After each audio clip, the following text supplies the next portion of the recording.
lai šajā vakarā jūs uzrunātu, un jau ir jāsaka, paliek vēss, mīnus temperatūras parādījušās. Laikam šī ir pirmā reize šogad, kad es jau ierodos šeit pēc vasaras un redzu, ka ir augsts, bet es ceru, ka jums mājās ir silts, jauki, un debes Tēvs ir žēlsirdīgs, gādā par mums visiem.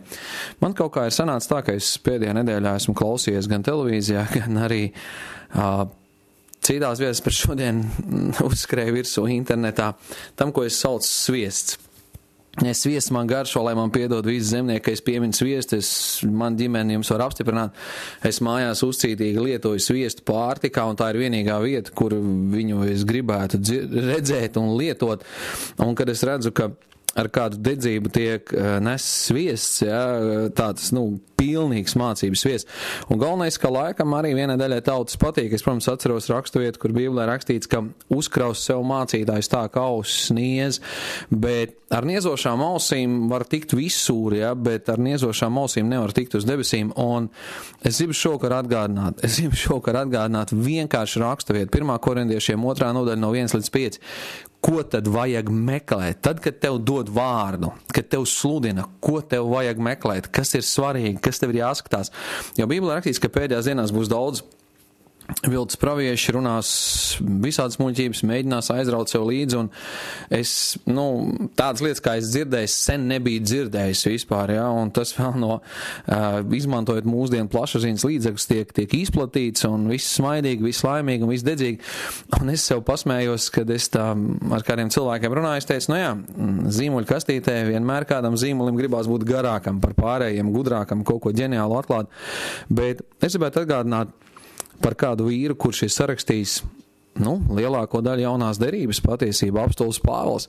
Vīrs, par kura teoloģisko izglītību, jeb saprašanu, diez vai vajadzētu šaubīties, iespējams, ka viens no saprātīgākajiem Dieva bauslības lietās un jautājumos, un lūk, ko viņš raksta 1. vēstulē Korintiešiem 2. nodaļā no 1. līdz 5. pantam. 1. Korintiešiem 2. nodaļa no 1. līdz 5. pantam. Un tā arī es pie jums nākdams nenācu ar augstu valodu vai gudrību. Tas nozīmē, ka viņš tur nemeklēja super vārdus kaut kādus. Ik reiz, kad es prediķī sadzirdu vārdus, kur man jāmeklē skaidrojušā vārnīca, es palieku nervos, Jūs teiksiet pārreiz, Agri, tu esi muļķis. Pilna zāle sēž ar tādiem muļķiem, kas nesaprot, piedodiet par šo vārdu. Un tāpēc nevajag meklēt tos, kas jūs var bombardēt ar augstiem vārdiem, kad tu klausies Dievu vārdu, meklē to, kas nāk ar tām lietām, ko Pāvils šeit piemin. Ar augstu valodu vai gudrību nesdams jums Dieva liecību, jo es jūsu starpā negribēju neko citu zināt, kā vien Jēzu Kristu un to pašu krustā sistu. Uz kurien tas vārds tev ved, vai viņš norāda uz Jēzu Kristu, vai sludinātājs mēģina vilkt tevi sev līdz, sēdi klausies, skaties, jo mēs dzīvojam laikā, kad ir tik daudz runātāju, ir tik daudz iespējas runāt, tagad kurš bez maz vai nav slings, var palaist sevi pa viļņiem, pa ēteru un dzīt savas idejas. Un Pāvils saka, un es ierados pie jums nespēkā, bailēs un lielā nedrošībā. Un mana runa un mana sludināšana nenotika pārliecinošos gudrības vārdos, bet gara un spēka izpausmē, lai jūsu ticība nebūtu pamatota cilvēka gudrībā, bet Dieva spēkā. Es nezinu, kāda cilvēka gudrība varētu jūs pacelt pretī Jēzum Kristum, tad, kad viņš nāks, bet svētā gara spēkā jūs varat viņam pacelties pretī, un Bībele apgalvo, ka jūs viņam pacelsieties pretī. Un ne tikai celsieties pretī, Bībele saka, ka vispirms celsies augšā tie, kas aizmiguši, kā mēs sakam, miruši, ticībā uz Jēzu Kristu, viņi celsies augšā pirmie, un Pāvils saka, pēc tam mēs tie, kas būsim dzīvi, pāri palikuši vienā acu mirklī, tiksim pārvērst un pacelsimies viņam pretī padebešos, tur nekāda cilvēka gudrība to nevar izdarīt, vienīgais Dieva spēks. Tāpēc tie, kas mēģina tevi pamatot cilvēku gudrībā, mēģina tevi norakt.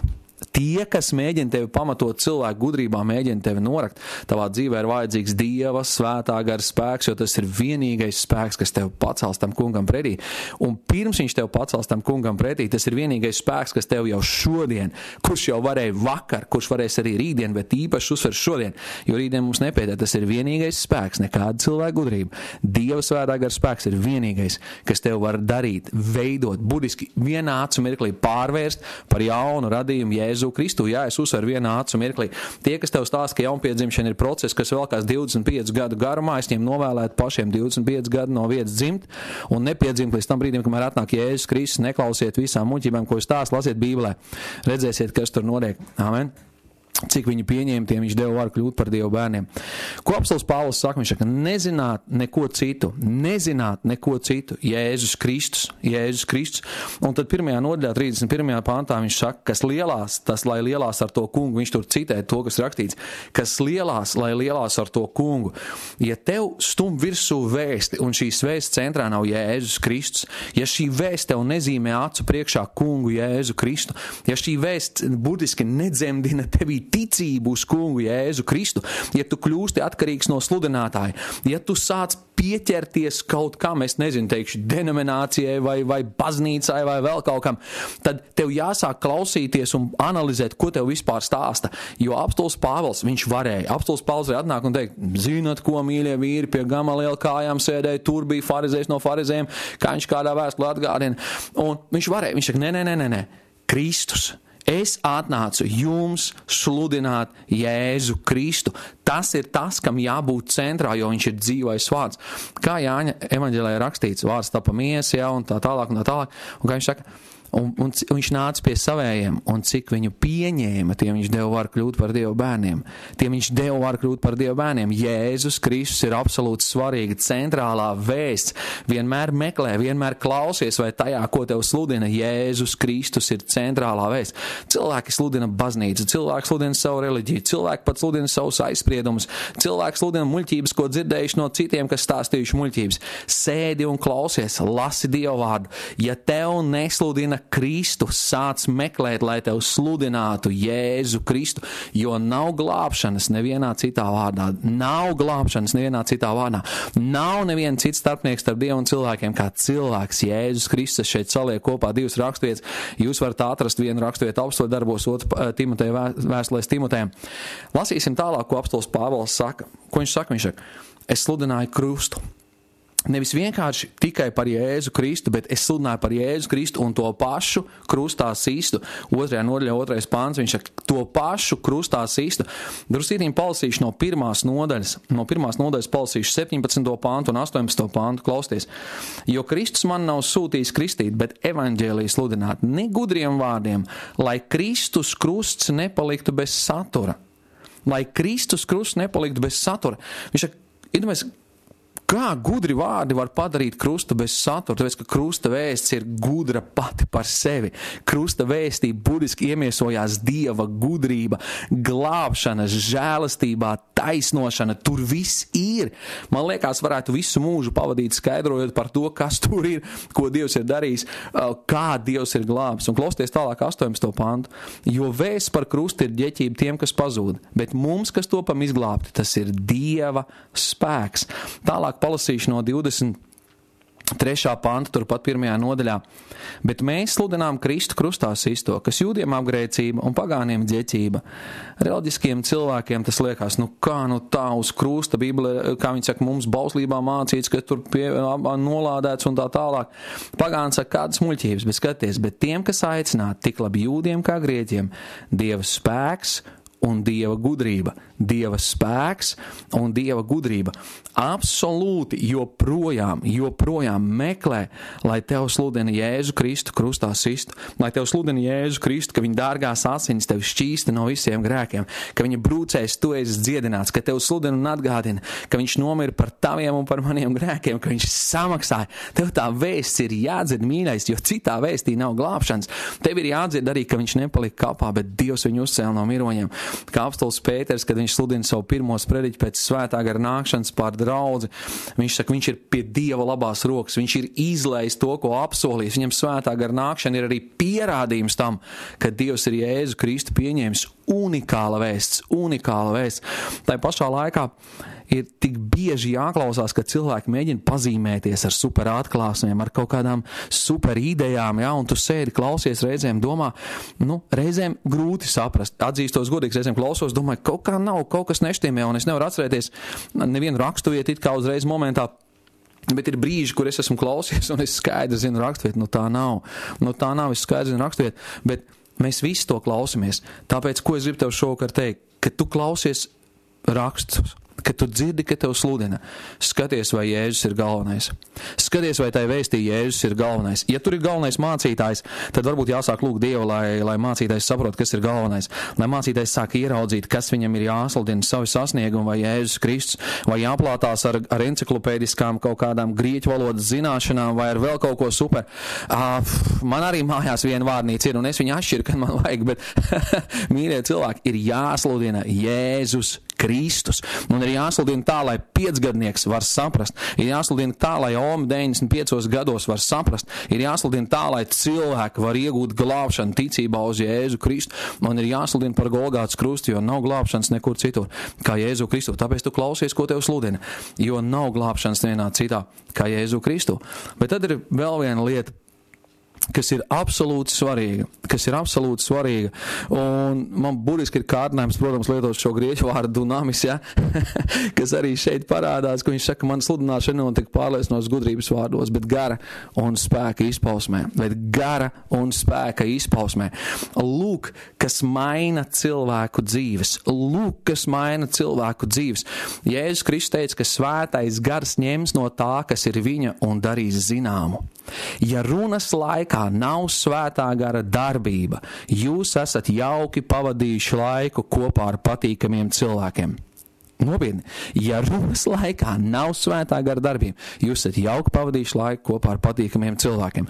Reizēm varbūt jums bija nepatīkami, kāds pabļaustījās no bērniem, varbūt baznīcā, reizēm jums likās pa augstu, reizēm pa karstu. Tās ir cits problēmas, bet lai dzīve mainītos, lai tas ietekmētu, ir jābūt svētā gara darbībai, kas uzrunā cilvēku. Pastieties, kāpēc tas ir svarīgi. 11. pāns 2. nodaļā. Jo kurš cilvēks zina, kas ir cilvēkā, kā vien cilvēka gars, kas ir viņā. Tāpat arī neviens nespēj izprast to, kas ir Dievā, kā vien Dieva gars. Tāpat arī neviens nespēj izprast to, kas ir Dievā, kā vien Dieva gars. Ko tas nozīmē? Meklēt cilvēkus, kas pazīst Dievu. Meklēt cilvēkus, kas pazīst Dievu, kuros pat tiešām Dieva gars darbojas, lai tu varētu saprast, lai tu varētu dzirdēt dzīvu vēsti. Viņš saka, bet mēs neesam dabūjuši pasaules garu, bet to garu, kas nāk no Dieva, lai saprastu, ko Dievs mums dāvinājis. Tālāk, kā viņš saka, to mēs nerunājam ar cilvēcīgas gudrības vārdiem, bet ar vārdiem, ko gars māca, garīgas lietas, garīgi apspriesdam. Miesīgais cilvēks nesatver to, kas nāk no Dieva gara. Viņš tālāk saka, viņam tā ir muļķība, viņš to nespēj saprast. Tāpēc es gribu tev atgādināt, mīļais cilvēks, ir daudz runātāji. Es esmu viens no tiem, kas runā, un viss, ko es šodien saku par runāšanu, attiecās arī uz mani. Nākamreiz, lai nevienu neaizskar, teiksim tā, nākamreiz, kad tu klausies manī, prasi sev, vai viņš sludina Kristu. Vai viņš noliek man acu priekšā Jēzu Kristu, krustā sistu, Dieva dēlu, mūžīgo Dieva dēlu, kurš samaksāja par maniem grēkiem, kur asins joprojām šķīsta no visiem grēkiem, kur brūcēs mēs esam dziedināti, kurš mūs ved uz mūžīgo dzīvību. Viņš teica, jums aizēju vietu sataisīt, un tad jūs ņemšu pie sevis. Vai šī sludināšana maina tavu dzīvi? Vai šī sludināšana maina tavu dzīvi? Vai šī sludināšana pievērš tevi sekošanai Jēzum Kristum? Ja nē, meklē kādu, kas tev sludina dzīvo Dievu vārdu. Ja nē, tad nepieņem to vēsti, kas tev tiek sludināta. Ir daudzas arī citas tēmas, kas ir jāsludina, bet viņām visām ir jāved vienā virzienā. Viņām ir jāmaina tavu dzīvi, un lai tu varētu uzticēties Jēzum Kristum, jo taisnais dzīvo no ticības. Nevis no pārgudrības, nevis no filozofijas, nevis no super izciliem vārdiem. Viņš dzīvo no dzīves ticības, kur viņa vārds tiek iesēts viņam sirdī. Svētais gars šo vārdu viņam atklāja, un viņš viņu satver, un viņš paļaujās uz Dievu vārdu un seko Jēzum Kristum. Mēs dzīvojam dīvainā laikā. Jebkurš var sludināt, jebkurš var runāt, jebkurš var atrast sev kaut kādu virtuālu kanceli vai puskanceli, nezinu, un stumt savus idejas un savus domas. Bet tu esi atbildīgs par to, ko tu uzņem. Tev ir patiešām pieejams Dieva vārds. Šobrīd īpaši mēs šeit Latvijā to jebkurā vietā varam atrast, dabūt, iegūt un pētīt, lasīt un skatīties. Un nesekojiet līdz vienkārši cilvēkiem, kas skaisti runā. Paprasti, vai tas maina tavu dzīvi. Apskaties uz sevi, pasties, kas notiek, vai tas tev velk pieķerties Jēzum Kristum. Vai pēc tam, kad tu dzirdēji vārdu, tas tev pakasīja smadzenes, vai tas izmainīja tavu sirdi. Man ir cilvēki teikuši, agri man liekas, mūsu mācītājs nav ticīgs. Es viņiem teicu, es nezinu, kāds ir jūsu mācītājs. Bet Jēzus Kristus joprojām ir dzīvs. Jēzus Kristus joprojām ir mūžīgs glābējs un cita nav. Un es tev aicinu šodien, mīļais draugs, ja tu nepazīsti Jēzus Kristu, tu radot savu dzīvi viņam joprojām. Un tu varbūt teiks, man nekad to nav teicis. Nu, žāk tev nav teicis, es tev šokar saku. Un visiem mīļiem brāļiem, māsām, kas esat draudzēs, klausties sludināšanu, jums mūsu mācītājs ir jāpieskat. Un ja mēs paliekam gurdeni un sākam meklēt vārdus, aiz kuriem slēpties, un slēpt savu garīgo kailumu un dvēseles tukšumu un maskējamies aiz filozofijas, jo mums ir bail, ka jūs ieraudzīsiet, ka mūsu kalpošanā nav svētais gars. Lūdziet Dievu, lai jums būtu vīri un sievas, kas pasludina dzīvu Dieva vārdu. Āmen. Debes Tēvs, tev pateicos par tavu žēlstību. Es svētīju tev ar no vārdu, kungs. Un es pateicos, tavs vārds joprojām ir dzīvs, tavs vārds joprojām ir strādājošs vārds, kungs. Un es pateicos par tavu svēto garu, kas joprojām ar tavu vārdu maina cilvēku dzīves uzglābšanu. Jēzum lai ir gods mūžīgi mūžos. Amen.